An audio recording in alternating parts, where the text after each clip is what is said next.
In our last movie, we extended the meaning of our content through using class and ID attributes. Now, prior to HTML5, that was almost all we had in the way of adding semantic value to our code. However, HTML5 introduces a whole new set of elements that help us write more specific code, and we're going to check that out by updating our home page to be HTML5. Now, to do that, I have the index.html file open. It's actually found in the 02_07, but it's just continuing our last exercise. So if you still have that file open, you can just go ahead and modify that one as well. That's not a problem.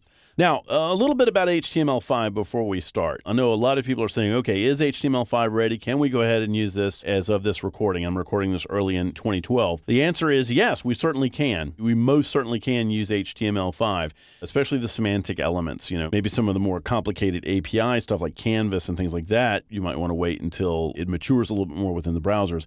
But the structural elements, absolutely, because there's an easy way to support those structural elements in older browsers. And as we start working in some of the labs, I'll discuss that. But for this movie, just focus on the fact that the HTML5 elements that we're going to be using help us organize and add meaning to our code. Okay, so the first thing I'm going to do, I'm just going to go through each one of these elements, and I'm going to talk about whether or not an HTML5 element would be a better choice for this. And the first element, when I look at this, it's page header, it's header content goes here, and we do have a header element in HTML5. So I'm going to change this from a div tag to a header. And I have to remember to do that for both the opening and the closing tag. Now, we also are faced with the choice of should we remove the ID and class attribute, because this is descriptive. It says, hey, this is header content. And in some cases, the answer to that is going to be yes. And in some cases, it is going to be no. In this case, the answer is going to be no because elements may have headers. So, for example, you might have an article or a section that also has a header. So in that sense, this might not be the only header on the page. And so because of that, I do still want to identify this as being the page's header. So I will keep the ID for this particular element. I'll do the same thing for nav. We do have a navigational element, NAV, so nav, and I have to remember to change both the opening and the closing tag. And again, I'm going to leave the ID in there as well.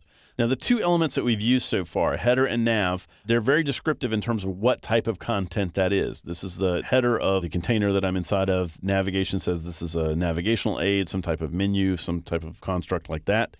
But we also have some more general purpose content tags that we can use. So for example, the content region right here that's sort of surrounding all three of these elements, I'm going to change that from being a div tag to being a section. Now, a section of content basically says that this is grouped content. It all belongs together, but it's not something that I want to stand by itself, not freestanding. Think about it this way. Would you syndicate this entire section? In this case, no, I would not. Now, I'm looking at my banner and I'm thinking, are there any of the HTML5 structural elements that can help me out here?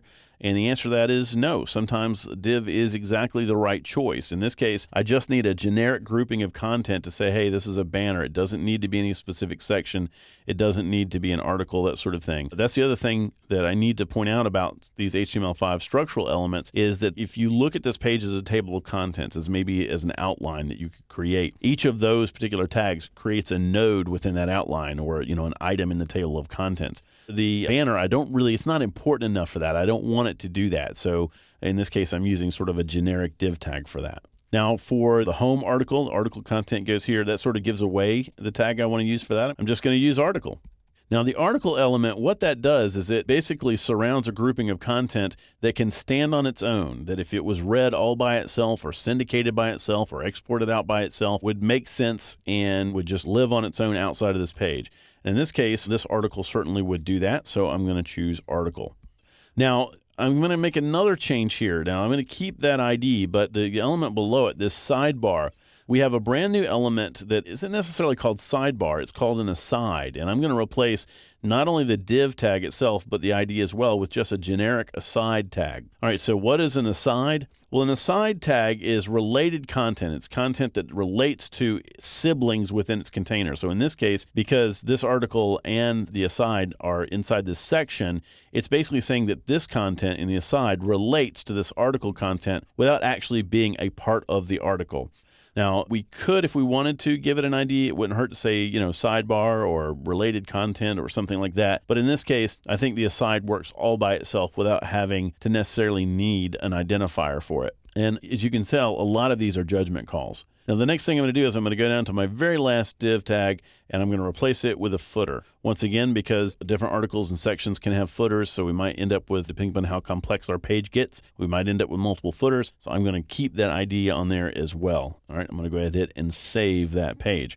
So now we have our basic page structure, and it's a lot richer in terms of its organization and semantic content. Now, I know one movie really isn't enough to really appreciate what HTML5 can do for your site. So if you're intrigued by this, I recommend going out and reading the HTML5 specification, which you can find on w3.org, or you can go to the WhatWig homepage, which is whatwg.org, WhatWig, if you want to read through the specification. And if you're interested in looking at a few more titles of this in the lynda.com online training library, I have an HTML5 first look title and an HTML5 structure and semantics course that might be worth checking out as well.